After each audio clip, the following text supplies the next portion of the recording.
Donc moi, je suis Lisa Pénalver, je suis chargée de plaidoyer au Pacte. Pour celles et ceux qui ne savent pas, depuis 2023, on essaie de réaliser à peu près 2 webinaires par mois pour mettre en avant les organisations du Pacte et notamment donc leurs actualités, donc leurs analyses et leurs analyses et leurs rapports. Donc aujourd'hui, c'est l'équipe de la Fondation pour le logement des défavorisés qui nous présente son rapport, donc l'ex-Fondation Abbé Pierre, donc son 30e rapport sur le mal logement. Merci. Edgar, je te laisse te présenter. Ok, donc Edgar Obis, chargé d'études à la toute nouvelle Fondation pour le logement des défavorisés, ex-Fondation Abbé Pierre. Et j'ai travaillé en tant que au service des études avec tous les autres collègues et avec Manuel sur le rapport 2025 sur l'état du mal logement en France et particulièrement sur le chapitre handicap et mal logement que je vous présenterai. Voilà. Tout à fait. Manuel Domergue, directeur des études de la Fondation pour le logement des défavorisés. On va vous faire avec Edgar 15 minutes chacun de présentation. Moi, je vais présenter les grandes tendances du logement, du mal logement, de la politique du logement pendant 15 minutes. Et puis Edgar va vous présenter le chapitre principal sur le handicap pendant 15 minutes. Le rapport mal logement, c'est le 30e. On le présente tous les ans au mois de février. Vous avez le replay qui est en ligne, hein, si vous voulez avoir la présentation entière qui dure 3 heures avec des invités, des vidéos, etc. Le rapport lui-même est évidemment disponible en téléchargement gratuit sur notre site internet de la Fondation. On peut vous l'envoyer également gratuitement. Voilà, donc c'est le 30e, ça nous permet d'avoir un petit peu de suivi dans le temps. Évidemment, il est particulier cette année parce que nous avons changé de nom, vous savez bien, suite à nos révélations sur le comportement de l'abbé Pierre. Donc c'est aussi un nouveau départ, un nouveau chapitre pour nous. Mais pour les mal logés, c'est quand même plutôt la continuité dans la dégradation qui s'affirme. Moi, je vais vous présenter quelques slides, quelques chiffres qui montrent à travers quelques indicateurs que la situation ne s'améliore pas et au contraire. Et puis en quoi est-ce que les politiques ou les non-politiques du gouvernement ont eu tendance à laisser la situation s'aggraver. Alors ça prend une tonalité particulière aujourd'hui parce que hier, comme vous le savez, avec le collectif des associations pour le logement, qui a aussi changé de nom puisque c'était le collectif des associations unies, le CAU avant, qui est devenu le CAL. Donc avec 40 associations de ce collectif, nous avons attaqué l'État en justice, à la fois pour ses carences sur le respect du droit à l'hébergement pour toute personne, et puis sur l'accès au droit au logement, le droit au logement opposable qui n'est pas respecté non plus. Donc on verra ce que ce recours en responsabilité devant le tribunal administratif nous dit, mais enfin en tout cas, les constats, eux, ne sont pas contestables, je crois. C'est que les droits des mal logés ne sont pas beaucoup respectés. Évidemment, ça c'est le tableau que vous connaissez tous, les chiffres du mal logement. Souvent, le rapport mal logement chaque année s'accompagne de la mise en avant de ces chiffres, de 4 millions de personnes mal logées, 12 millions de personnes qui sont fragilisées par rapport au logement. On peut regarder en détail, mais ce qui est important, c'est plus les évolutions. Évidemment, ça donne une idée de l'ordre de grandeur, hein. C'est-à-dire qu'il y a une grosse minorité de Français qui subissent la crise du logement, soit parce qu'ils n'en ont pas, soit parce que ils ont un logement qui n'est pas le leur, soit parce que ce logement est inconfortable, trop cher, ou les met en position de fragilité et sous la menace d'une expulsion locative. Mais donc, ce qui est intéressant, c'est de voir les évolutions. Donc quelques indicateurs qu'on peut retracer. Le premier, celui qui a été pas mal médiatisé là, à l'occasion de notre rapport, c'est le nombre de personnes sans domicile en France, 350 000. Là aussi, c'est une évolution rapide, hein. Parfois, les évolutions dans le monde de l'immobilier sont pas très rapides parce que les choses changent pas du tout au tout en 2-3 ans. Là, sur le nombre de sans domicile, on est vraiment sur un changement d'échelle, hein, puisqu'on était à 143 000 sans domicile en 2012. C'est la dernière enquête de l'INSEE et aujourd'hui 350 000. Donc c'est plus du double, ça a même quadruplé en 20 ans. C'est très inquiétant. La plupart des sans-domicile, hein, au sens de l'INSEE, sont des personnes qui sont en hébergement, donc qui n'ont pas de logement, elles sont hébergées par l'État dans des hôtels, dans des centres d'hébergement d'urgence, de réinsertion, dans des centres pour les demandeurs d'asile. Mais donc, ces personnes n'ont pas l'accès à ce qui fait un logement, c'est-à-dire le bâti protecteur, la sécurité du titre d'occupation, le fait d'avoir un bail, d'avoir une clé, d'être chez soi, tout simplement. Donc ça, c'est des personnes qui ne l'ont pas. Parmi ces 350 000, c'est dur à chiffrer, mais il y en a sans doute 20, 30, 40 000 qui sont même sans abri, c'est-à-dire qui n'ont même pas un toit sur la tête, même pas un hébergement, et qui donc sont à la rue, dans des voitures, sous un porche, sous une tente. Le dernier, décompte, pour, la ville de Paris simplement, hein, qui est tombé il y a 2 jours, c'était 3 500 personnes rencontrées qui étaient à la rue sans abri par des bénévoles, des salariés. Donc, ça donne, une idée, de la dégradation assez rapide. Donc ça, c'est très inquiétant. Quand on regarde justement, des indicateurs aussi qui ne trompent pas, c'est les personnes qui appellent le 115. Le 115, c'est le numéro d'urgence pour avoir accès à un hébergement d'urgence le soir même. Et donc on voit que depuis quelques années, on est autour de entre 5000, 6000, 7000, 8000 parfois appels non pourvus au 115. Et donc ça, c'est uniquement pour les personnes qui arrivent à joindre le 115 le soir et à qui le 115 dit qu'ils n'ont pas de place. Et donc ces personnes passent vraisemblablement, évidemment, la nuit à la rue. On sait d'après les enquêtes hein, qu'il y a plus de la moitié des personnes qui sont vraiment à la rue, qui n'ont pas appelé le 115 le soir même parce qu'ils se découragent. Et en fait, il y a une telle embolie que quand vous êtes notamment un homme seul ou une femme seule adulte sans enfant, vous avez quasiment aucune chance d'avoir une place d'hébergement dans les zones tendues, en tout cas qui sont là où se concentrent les demandes. Et même pour les enfants, on voit que c'est pas du tout acquis non plus. Au contraire, on a entre 2 et 3 000 enfants qui sont refusés au 115 faute de place chaque soir. Donc ça a beaucoup occupé aussi l'actualité parce que ça choque hein, quand même encore, malgré l'ampleur du problème, ça choque encore d'avoir des enfants à la rue et donc ça suscite des occupations d'écoles, de collèges, des grèves d'enseignants, de parents d'élèves pour faire connaître cette réalité qui est purement scandaleuse et sur laquelle l'État non seulement n'arrive pas à répondre, mais en fait et la réponse se dégrade hein, en nombre de non-réponses et en qualité de la réponse également. Donc c'est pour ça qu'on a attaqué hier l'État en justice à ce titre. Parmi les facteurs qui ne trompent pas également, qui montrent une dégradation, c'est le nombre de ménages qui attendent un logement social. Là, on voit qu'on arrive à 2,8 millions de ménages fin 2024 et que la courbe, elle est impressionnante. Hein. Au début du quinquennat Macron, en 2017, on était à 2 millions. Donc passer de 2 millions à 2,8 millions en quelques années, ça montre que la file d'attente s'accroît très fortement et ça montre que les situations de mal logement sont plus nombreuses, que le parc privé, lui, devient de plus en plus inaccessible à l'achat ou à la location et que donc le parc HLM fait office de refuge pour ceux qui ont la chance d'y accéder. Mais on voit qu'il y en a de moins en moins. Il y a 400 000 attributions de logements sociaux par an, alors qu'on était à 500 000 encore il y a quelques années. Et donc cette file d'attente s'accroît, et ce sont pour la plupart des ménages pauvres qui sont dans des vraies situations de détresse très différentes toutes. Il y a des femmes victimes de violences, il y a des familles à la rue, des familles en surpeuplement, des personnes qui veulent déménager pour retrouver un emploi qui ne trouvent pas de logement. Mais en tout cas, on n'est pas sur des demandes de confort, mais vraiment des demandes assez urgentes et parmi lesquelles, comme pour l'accès à l'hébergement, il faut faire des choix qui sont impossibles entre des détresses humaines qui sont du coup en concurrence hein, pour l'accès à ce parc trop réduit. Donc ça, voilà, la courbe parle d'elle-même, je crois. On voit aussi pour les personnes qui ont un logement que les conditions de logement se dégradent du point de vue de la précarité énergétique. Et ça, c'est notamment lié à la hausse des prix de l'énergie qu'on connaît bien depuis 2-3 ans, même si ça se calme un petit peu ces derniers mois. Et donc, on a vu là aussi, on n'est pas du tout sur l'épaisseur du trait, un doublement du nombre de Français qui disent avoir eu froid dans l'année à domicile. On est passé de 14% en 2020 et même les années avant 2018, on était toujours autour de 15% et donc on est passé maintenant à 30%. C'est extrêmement inquiétant et ça c'est un sentiment, c'est une sensation de froid. Il y a une part de subjectif, mais enfin vu le décrochage qu'on connaît et puis l'explication assez simple par les prix, on peut se dire que c'est quand même quelque chose de très concret.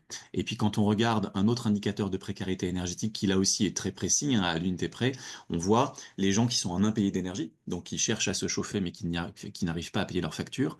On voit que là aussi il y a une augmentation pareille hein, depuis 2020 très forte du nombre d'interventions pour impayés. C'est quand vous avez des impayés de gaz ou d'électricité. Au bout d'un certain temps, on peut vous couper le gaz ou vous réduire l'électricité. Et donc, on a dépassé le 1 million de ménages touchés par ce type d'intervention. Grâce à notre campagne à la Fondation il y a 3 ans, on a réussi à faire en sorte que EDF ne coupe plus l'électricité, mais il y a des réductions de puissance qui sont encore très importantes. Et puis, il n'y a pas que EDF, il y a d'autres fournisseurs qui, eux, continuent à faire des coupures pures et simples. Donc ça, voilà, aussi très inquiétant. Autre indicateur alarmant, les expulsions locatives. Donc ça, c'est pas les gens qui n'ont pas accès au logement, c'est les gens qui perdent leur logement. Hein. Il y a des flux dans les deux sens. Et donc ce flux de gens qui perdent leur logement, là aussi, il est très clair. On est sur une tendance à la fois historique, hein, depuis les années 2000 à l'augmentation, où on est passé de 7 000 expulsions locatives à 19 000 pour la dernière année connue en 2023, et puis une augmentation même très forte là ces dernières années. Alors il y a eu l'accalmie du Covid pendant laquelle en 2020-2021 il y a eu moins d'expulsions parce qu'il y avait une forme de tolérance demandée au préfet pour pas aggraver la crise sociale, mais depuis il y a un rattrapage très fort, et puis il y a eu un changement de doctrine également. Il y a à la fois le nombre d'impayés qui augmente, et puis le changement de doctrine qui est de déstocker, entre guillemets, le nombre d'expulsions qui étaient en attente, et d'avoir des expulsions plus rapides, moins de sursis, moins de délais octroyés par les juges. Et ça, c'est le résultat d'une action politique, voire politicienne, avec la loi Kasbarian-Berger qui a été votée en 2023 et qui visait justement à non seulement pénaliser les locataires en impayés qui ne partiraient pas d'eux-mêmes, mais à accélérer les expulsions et à donner moins de possibilités pour le juge, hein, d'accorder des délais ou des solutions amiables. Donc ça, on voit les résultats, et c'est sans doute que le début. Donc c'est très inquiétant. Ce qui est très inquiétant également, c'est que tous les acteurs du logement qui cherchent à résoudre la crise du logement ou à la diminuer, à trouver des solutions pour les personnes, à construire des logements, en fait, le font dans un contexte budgétaire depuis 2017 qui est très négatif parce que les gouvernements, il y en a eu beaucoup, ont beaucoup coupé dans les budgets du logement. Ça, c'est simplement un graphe qui montre les coupes dans les APL, les aides personnelles au logement. On voit qu'on est à peu près à 4 milliards d'euros de coupes qui sont en lien avec des mesures de coupes budgétaires chaque année. Donc, quand on accumule ça depuis le début du quinquennat Macron de 2017, on est sur des dizaines de milliards d'euros qui ont été retirés aux plus pauvres, hein, parce que ceux qui touchent les APL, c'est des ménages qui sont au SMIC ou sous le SMIC, grosso modo. Donc, c'est vraiment des millions de ménages qui en ont absolument besoin. Donc, ça les affecte, eux, pour euh, payer leur loyer, tout simplement. Et puis, les bailleurs sociaux qui ont été aussi mis à contribution pour faire baisser les APL, et qui donc ont subi des coupes budgétaires très importantes, comme on le voit là.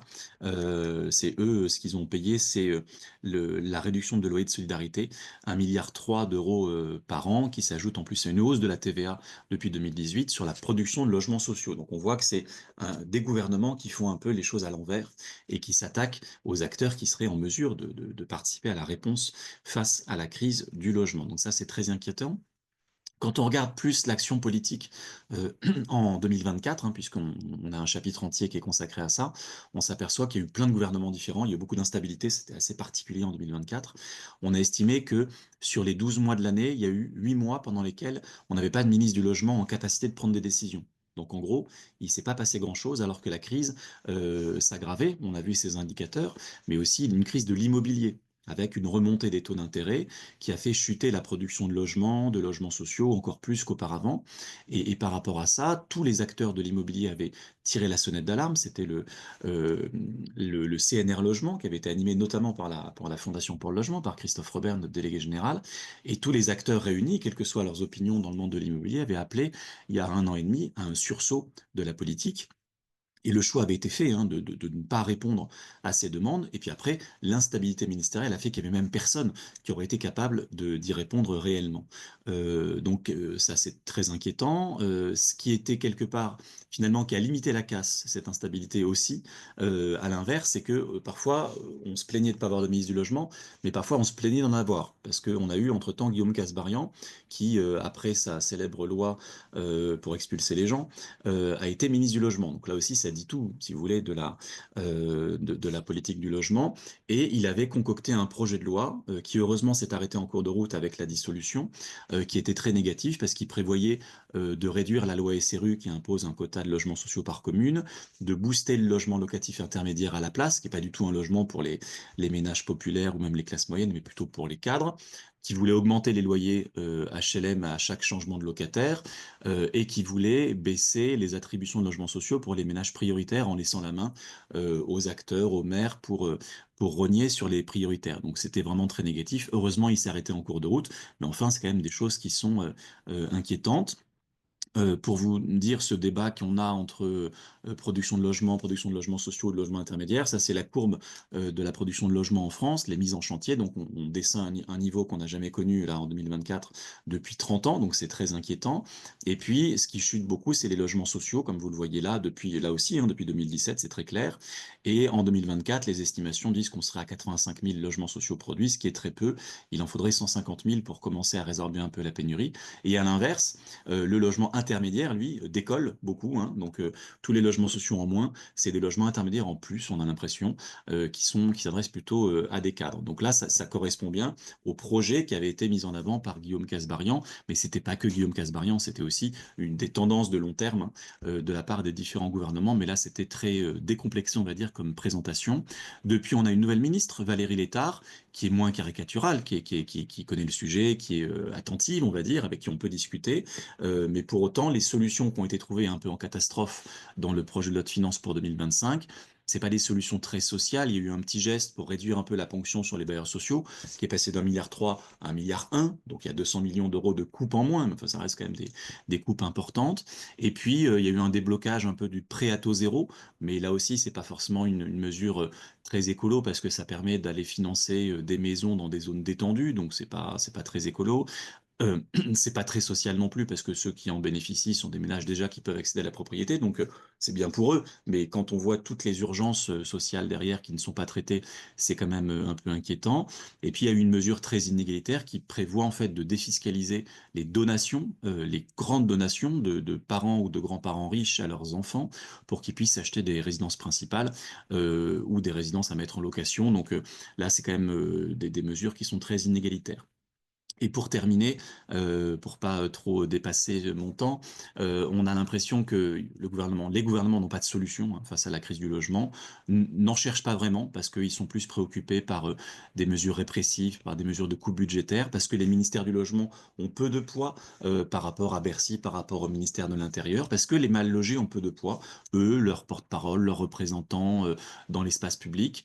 Donc ça, c'est très inquiétant. C'est pour ça qu'on essaie de faire connaître cette réalité à travers nos différents rapports. Et puis, plutôt que de régler le problème, on a l'impression qu'il y a une recherche de bouc émissaire qui est toujours là, l'espèce de fuite en avant de beaucoup de gouvernements. Et donc, les boucs émissaires pour expliquer la crise du logement ou l'incapacité des gouvernements à la régler, ça a été tour à tour l'écologie, le ZAN, le zéro artificialisation nette, en disant à cause des écolos, alors qu'ils ont raison de dire qu'il faut arrêter d'artificialiser n'importe comment, à cause des écolos, on ne peut pas construire, alors que c'est pas ça la raison. Ça a été le DPE, l'obligation de rénover les passoires énergétiques qui ont un mauvais DPE, diagnostic de performance énergétique. Donc là aussi, il y a eu des attaques sur cette politique qui est pourtant indispensable de financer des rénovations énergétiques. Et puis, dans les boucs émissaires habituels, mais là, ça a pris quand même une résonance particulière. C'est les squatteurs, les locataires en impayés qui sont vus comme des mauvais citoyens, des délinquants, etc. Il y a eu toute une campagne de presse relayée par Guillaume Kasbarian ou insufflée par Guillaume Kasbarian à des moments très négative avec des mesures répressives sur les habitants des bidonvilles qui sont quand même les victimes des victimes, quoi. Que ce soit dans l'Hexagone avec plus de 100 000 personnes expulsées de leur bidonville de vie informelle, et puis à Mayotte avec l'interdiction de reconstituer des bangas suite au cyclone Chido. Donc là, c'est vraiment une approche purement répressive qui vise à invisibiliser les personnes qui sont en bidonville, et puis évidemment les exilés, hein, qui sont les victimes toutes trouvées de tous les problèmes de la France. Avec là, par exemple, dans le budget de Bruno Retailleau pour les demandeurs d'asile, 6 000 places, 6 500 places d'hébergement pour les demandeurs d'asile en moins. Et ça va évidemment faire grossir le nombre de personnes qui sont sans abri, qui sont chez des marchands de sommeil, qui sont dans des bidonvilles ou qui sont tout simplement à la rue. Donc, pour toutes ces raisons, nous sommes très inquiets. C'est pas complètement nouveau, mais là, ça prend quand même une ampleur particulière. Mais c'est pas nouveau. En revanche, qu'on a voulu mettre en avant comme aspect plus neuf dans ce rapport, et vous retrouverez tous les détails, c'est la question du handicap et mal logement qu'on n'avait jamais vraiment complètement traité en tant que tel dans notre rapport et pour lequel il y a assez peu de littérature par ailleurs.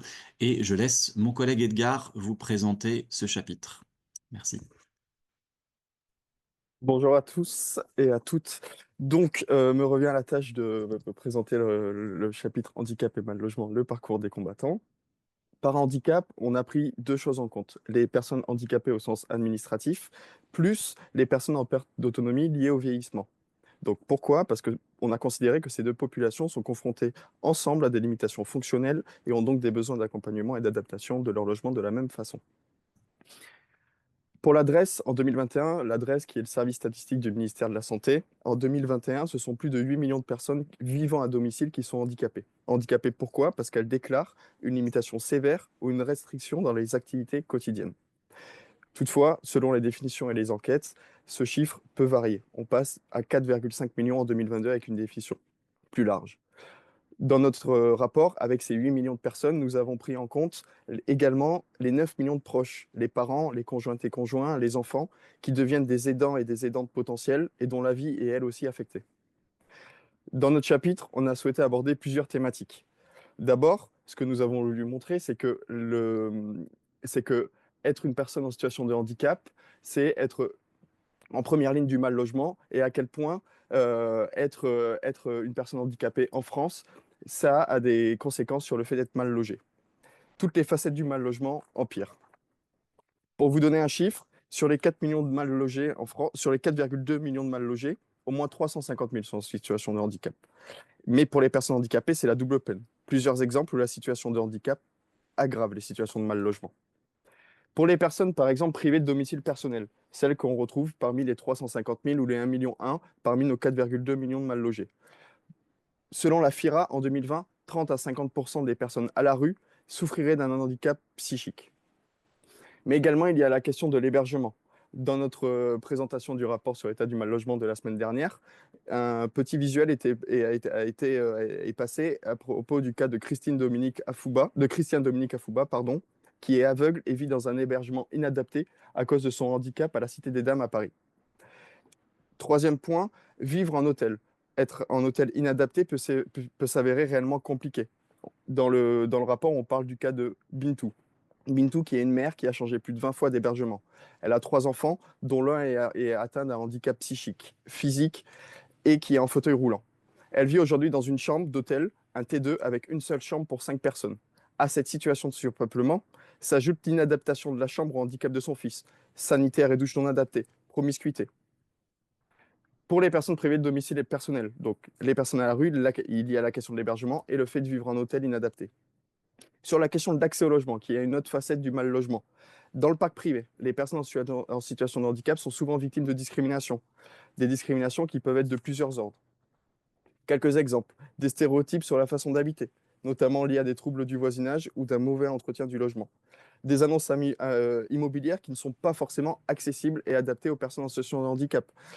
Dans le rapport, on parle d'une situation où on s'est rendu compte qu'il y avait une agence immobilière qui, lorsqu'elle posait une annonce, ne prenait les personnes qu'au téléphone. Du coup, les personnes aveugles ou malvoyantes sont forcément discriminées ou muettes, sont discriminées par rapport à ces situations-là. Troisième cas de discrimination, les bailleurs privés qui ne prennent pas forcément en compte certains revenus pour payer les loyers. On pense notamment à l'AAH, l'allocation adulte handicapé, ou les pensions d'invalidité, ce qui est bien sûr une pratique illégale, mais les bailleurs privés considèrent ces revenus comme instables. Toutefois, ces discriminations dans le parc privé, elles s'inscrivent dans un contexte plus général. Pour vous donner un chiffre, selon le Défenseur des droits en 2023, oui, c'est bien ça, selon le dernier rapport annuel de 2023, 21% des saisines qui lui sont adressées concernent une discrimination liée à la question du handicap. Voilà. Dans le parc social, les difficultés d'accès au logement peuvent également se faire ressentir pour les personnes en situation de handicap. Un chiffre, calculé avec l'économiste Pierre Madec, le fait d'être une personne en situation de handicap, donc le fait de demander un logement adapté à son handicap, donne 14% de chance en moins d'obtenir un logement social que pour les valides. Un autre chiffre, 23% des personnes en situation de handicap ont une demande de logement social de 5 années ou plus, contre 12% pour les personnes pour les personnes valides et les autres demandeurs.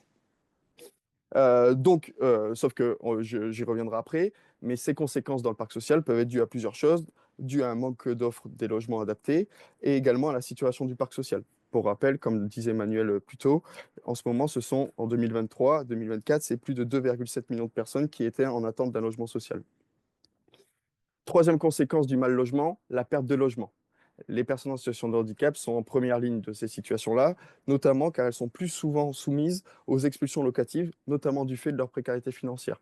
Un chiffre, ce sont 26% des personnes en situation de handicap qui sont pauvres, donc qui déclarent un revenu à 60% du revenu médian, contre 14% pour les valides. Ces personnes en situation de handicap sont plus souvent, sont plus nombreuses, pardon, que les personnes valides à fournir un effort excessif pour se loger. C'est-à-dire dépenser plus de 40% de leurs revenus pour le logement. 8% des personnes en situation de handicap contre 6% pour les valides. Donc là, je viens de vous aborder la question du mal logement et à quel point les personnes en situation de handicap sont en première ligne. Mais à cette situation de mal logement s'ajoute une autre situation, l'inadaptation du logement au handicap.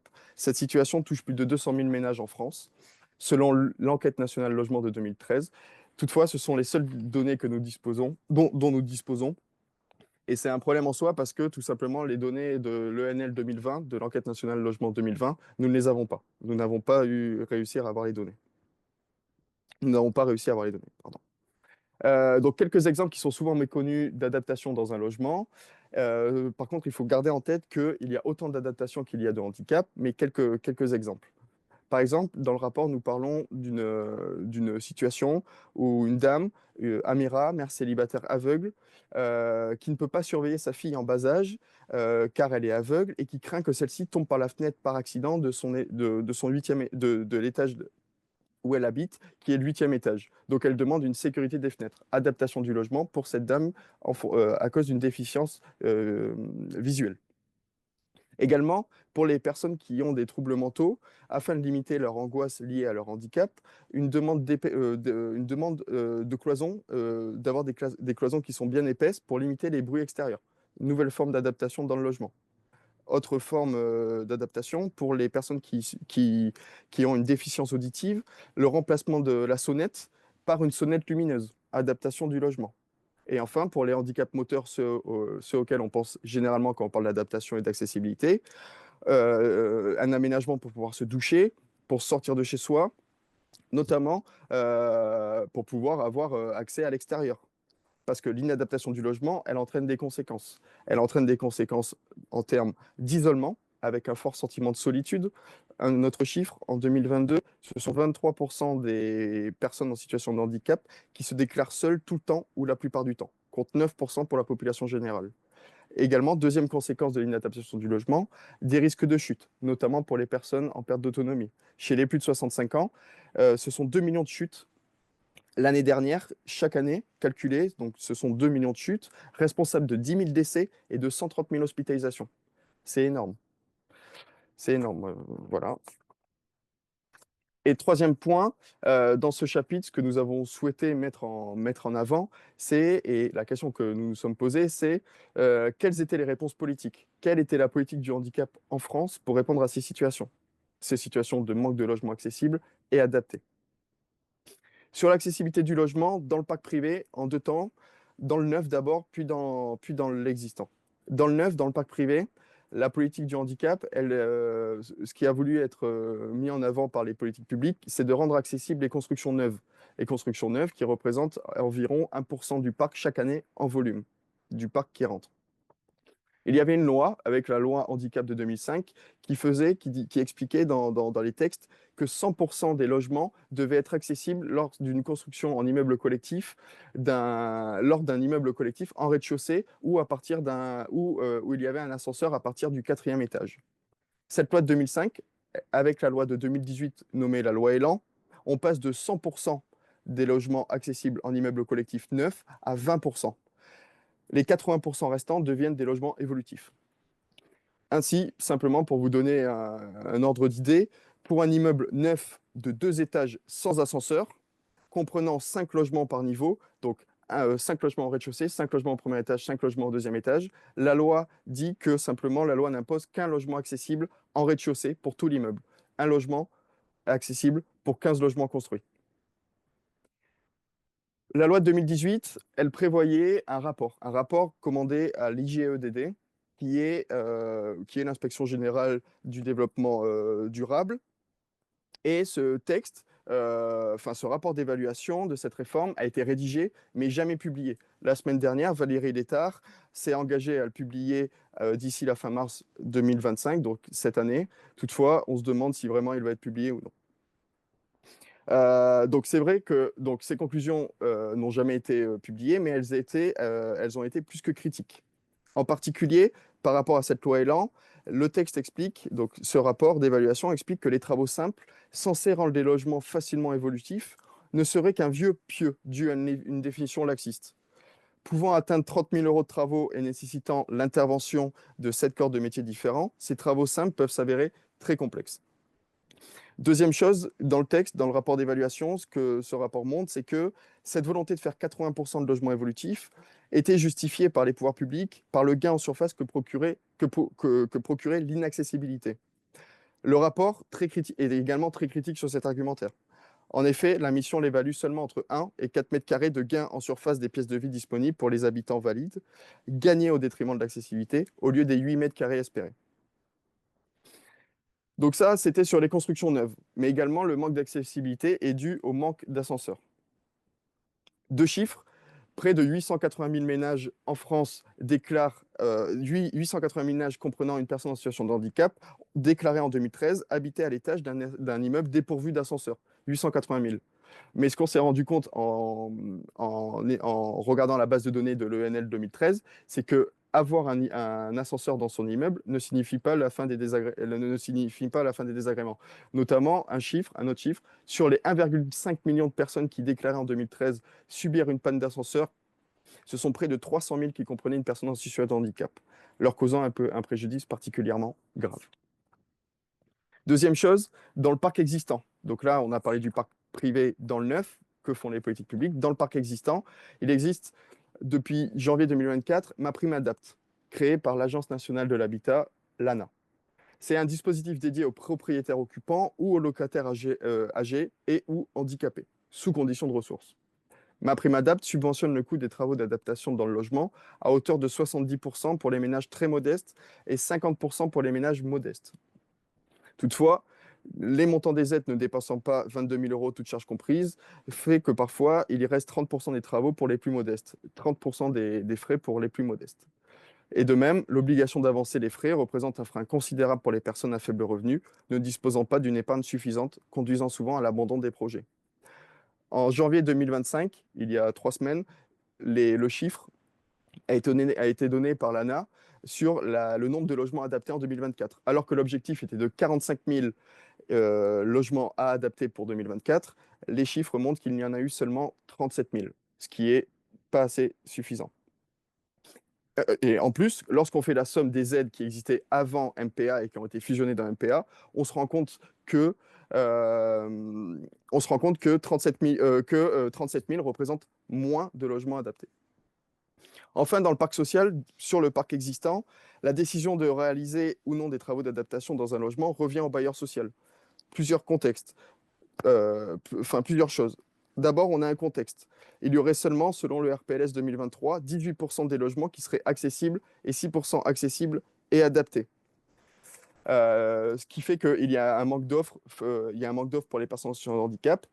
Mais parfois, les bailleurs refusent tout simplement, ont une franche réticence à prendre en charge les demandes d'adaptation de leurs locataires. Quelques exemples. Dans le rapport, on cite Paulette, 77 ans, dans le Pays Basque, qui s'il n'y avait pas eu l'association ALDA, n'aurait pas pu avoir un financement de sa douche adapté pour qu'elle puisse enjamber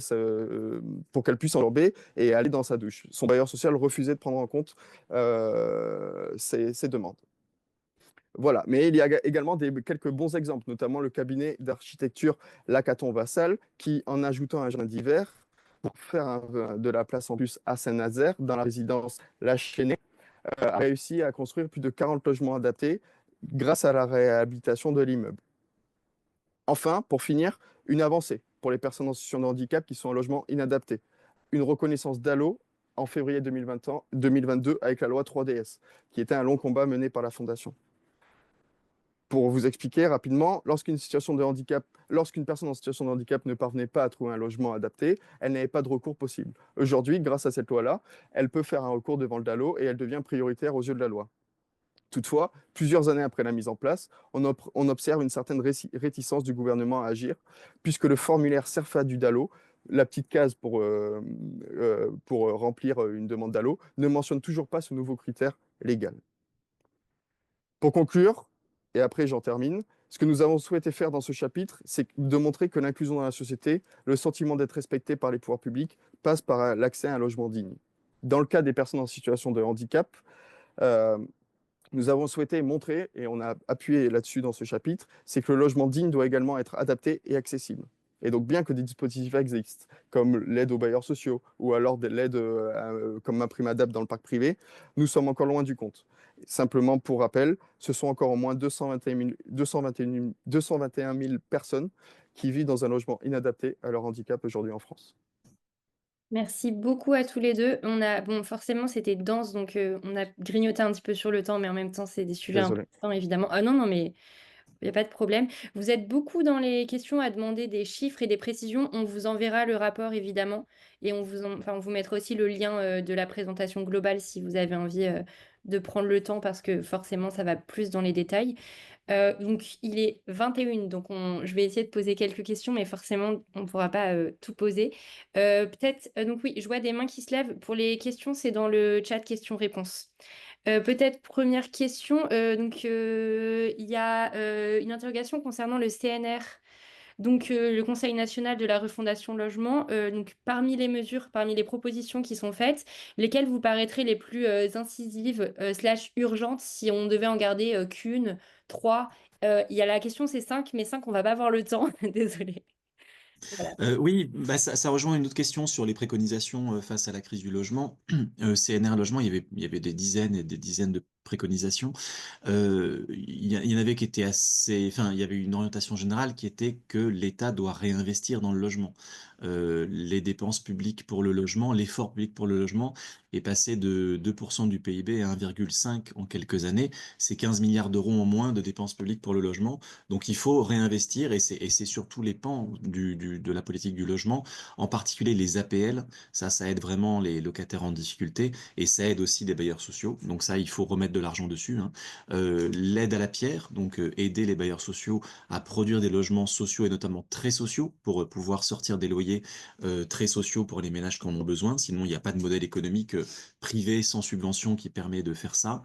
Et puis aider aussi à l'amélioration de l'habitat, hein, notamment la rénovation énergétique. On a besoin d'avoir des enveloppes publiques parce que là aussi, spontanément, les acteurs privés n'y vont pas tout seuls. Donc il faut avoir ça. Et dans les pistes qui ont été mises en avant, est complètement oublié par le gouvernement. Il y a la question de l'encadrement du foncier, le fait que dans le prix du logement aujourd'hui, c'est le foncier beaucoup qui est très cher et qui absorbe parfois des aides publiques, notamment le prêt à taux zéro. Quand on aide un ménage à acheter un logement, en fait, souvent, on aide le foncier, le vendeur du foncier à le vendre plus cher, quoi. Donc ça, c'est quelque chose qu'il faut réussir à réguler. Ça peut passer par la fiscalité, le fait de reprendre les plus-values foncières au moment de la vente des terrains ou de logements. Mais c'est des mesures de redistribution des richesses, hein, et on voit bien que c'est pas quand même l'orientation principale des gouvernements précédents. Et puis le fait de geler le foncier, par exemple avec les BRS, hein, les baux réels solidaires, qui permettent de vendre les murs d'un logement sans se départir du foncier qui reste dans la sphère publique. Et puis le logement social répond aussi à ce modèle d'avoir un foncier qui n'est pas sur le marché spéculatif. Donc ça, c'est quelques préconisations, je pense qu'on peut faire, auxquelles on peut ajouter la régulation du marché de l'immobilier, notamment l'encadrement des loyers, qui commence à se développer hein, suite à une longue bataille.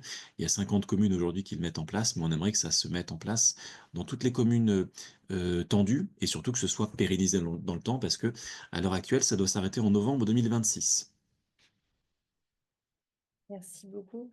On a aussi plusieurs questions sur, l'échelle locale, donc notamment avec une, perspective, politique, dans le cas des municipales. Donc typiquement, il y a une question sur, les obligations du maire et sur, une potentielle, ouais, pression ou oui, c'est ça, incitation, donc dans le cadre de la campagne municipale qui s'annonce. Est-ce que ça pourrait être une piste? Qu'est-ce que vous préconisez sur ça? Bien sûr, oui, les maires ont un rôle, enfin les élus locaux en général ont un rôle à jouer fondamental. Je vous renvoie au rapport Mal-Logement 2020, c'était la dernière élection municipale, où on a listé en 15 chapitres 15 leviers d'action des maires, mais des maires et des intercommunalités. Parce que vous savez que lors de ces élections, on élit ces deux échelons. Nous, on pense que c'est plutôt à l'échelon intercommunal que la politique du logement localement doit se mener, parce que sans ça, à l'échelle municipale, en France, on a plein de petites communes, hein, ça crée des concurrences de territoire qui souvent, bah, c'est des maires qui veulent attirer plutôt des bureaux ou des logements haut de gamme et renvoyer les plus pauvres chez les voisins. Et donc ça, c'est pas une politique à la bonne échelle en fait. Donc il faut le faire plutôt à l'échelle intercommunale, qui est l'échelle à laquelle se font les bassins d'habitat, les bassins de vie, à laquelle se font la ville, se font les villes. Euh, les maires peuvent agir beaucoup hein, à travers la politique d'urbanisme, plan local d'urbanisme, communal, intercommunal. C'est là où on définit à quel endroit on peut faire des logements, quel type de logement, pour qui. Et puis, avec le désengagement de l'État, les élus locaux financent davantage le logement social et on a besoin d'eux pour ça. Et puis, ils mettent en musique, ils ont un rôle un peu de chef d'orchestre, des acteurs de l'immobilier localement. Donc ça aussi, c'est important, mais vraiment le faire à l'échelle intercommunale semble quand même plus pertinent que simplement à l'échelle communale. Ils ont aussi des compétences pour les attributions de logements sociaux, ce qu'on appelle le contingent communal. Et là, il y a beaucoup de chemin à faire pour que les logements sociaux des maires soient davantage attribués aux ménages prioritaires, notamment les personnes sans domicile. Très bien, merci. Et pour com ah, Ouais, pardon. vas-y Edgar. Et pour compléter aussi il y a des travaux de recherche qui ont montré que le fait de donner trop d'attributions aux maires, c'est ce qui favorisait la notion de préférence communale, c'est-à-dire de favoriser dans sa commune l'attribution d'une personne qui habite déjà dans sa commune. Voilà, et c'est une pratique illégale au sens du code pénal. Le lieu de résidence est une discrimination à part entière. Voilà.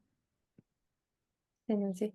Il y a quelqu'un qui s'interroge, donc parce que dans le cadre de la loi Elan, a priori, il devait y avoir donc une quantification des logements adaptés et adaptables et donc cette personne demande quelle est la réalité? Est-ce qu'on a le nombre des constructions neuves qui semblent ne pas respecter les normes? Voilà, est-ce qu'il y a des chiffres? Enfin, visiblement, c'est un peu compliqué, de ce côté-là, c'est ce que tu disais, non, Edgar? Ouais. Oui, oui, complètement. On a, selon les différentes enquêtes, on ne sait pas exactement combien il y a de logements adaptés et accessibles. Par exemple, l'Encols disait qu'il y avait 7 à 12% en 2024, alors que le RPLS de 2023 montrait que c'était 6% des logements qui étaient accessibles et adaptés dans le parc social. Et dans le parc privé, à part si je me trompe, mais je crois qu'il n'y a pas de quantification du nombre de logements adaptés et accessibles, tout simplement. Et c'est un vrai problème en soi. C'est noté. Il y a des interrogations sur la loi SRU, justement donc, en lien avec, pas mal de contestations, donc notamment locales, donc de maires, d'intercommunalités. Est-ce que selon vous, il faut l'adapter, particulièrement localement? Ou est-ce que, bah, c'est peut-être plus politique? Enfin, comment est-ce que vous positionnez-vous à la fondation? Bah, nous, on est des grands défenseurs de la loi SRU, hein, qui existe depuis 25 ans. Et en fait, cette loi SRU, certes, elle a un côté un peu imposition d'un quota par la loi. Donc, c'est un côté un peu hors sol, 20 ou 25% de logements sociaux à atteindre. Mais en vrai, elle est déjà assez adaptée. Elle est très adaptée aux échelons locaux, notamment parce que il y a 1000 communes hein, qui sont soumises à ces objectifs de rattrapage sur les 35 000 communes de France. Donc, ça s'applique pas n'importe qui, à n'importe où, n'importe comment. Et puis après, c'est pas atteindre le quota demain. Il y a des temporalités de rattrapage. Au départ, la date c'était 2020, après c'était 2025, et maintenant en fait c'est renvoyé à plus tard avec des objectifs tous les 3 ans à suivre. Et puis surtout, c'est que ces objectifs peuvent être adaptés en fonction des réalités locales. Hein. Si vous avez des zones inondables, exposées au bruit, pas de foncier du tout, etc., vous pouvez, en tant que maire, hein, demander un aménagement de vos objectifs et le préfet, la commission SRU peuvent les aménager de manière raisonnable. Et même une fois que vous n'avez pas atteint les objectifs, vous pouvez vous expliquer devant le préfet tous les 3 ans pour expliquer pourquoi vous n'avez pas réussi à cause de tel ou tel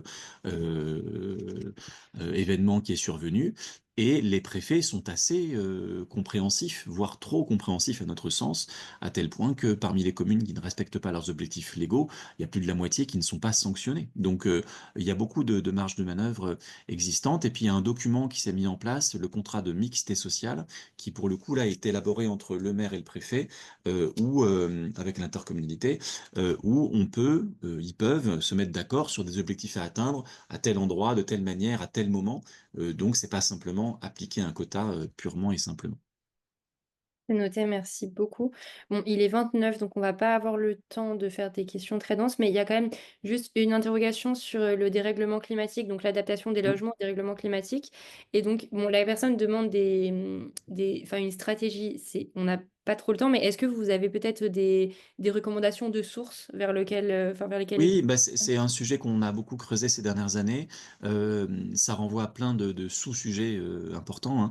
La question notamment de l'adaptation aux vagues de chaleur. Donc on a écrit 2 rapports, l'été dernier et l'été d'avant, sur les bouilloires énergétiques, la précarité énergétique des TEC, des préconisations, des analyses, des chiffres. C'était assez novateur. Ils sont en ligne, hein, vous pouvez les retrouver. Il y a la question de l'artificialisation des sols et là, l'an dernier, avec la Fondation pour la nature et l'homme, on a écrit un assez gros rapport sur, pour dire qu'on pouvait concilier la lutte contre le mal logement, la production de logements neufs et la limitation de l'artificialisation des sols, mais ça passe par plein d'outils différents. Et puis il y a des sujets d'avenir, hein, la submersion marine, l'adaptation aux cyclones, notamment dans les territoires ultramarins, les retraits gonflements argileux qui fragilisent le bâti de millions de maisons. Ça, c'est des sujets qui sont devant nous.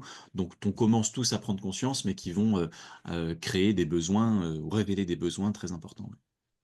très bien, merci beaucoup. J'imagine que c'est disponible sur votre site, Absolument. personnes qui veulent se renseigner.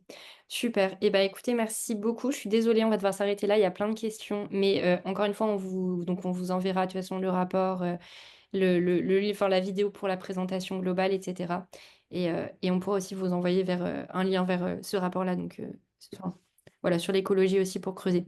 En tout cas, merci beaucoup à tous les 2. Merci Edgar, merci Manuel et merci à toutes et tous d'avoir suivi, ce webinaire et je vous souhaite, une bonne journée. Au revoir. Merci Merci à beaucoup. Au toi. revoir.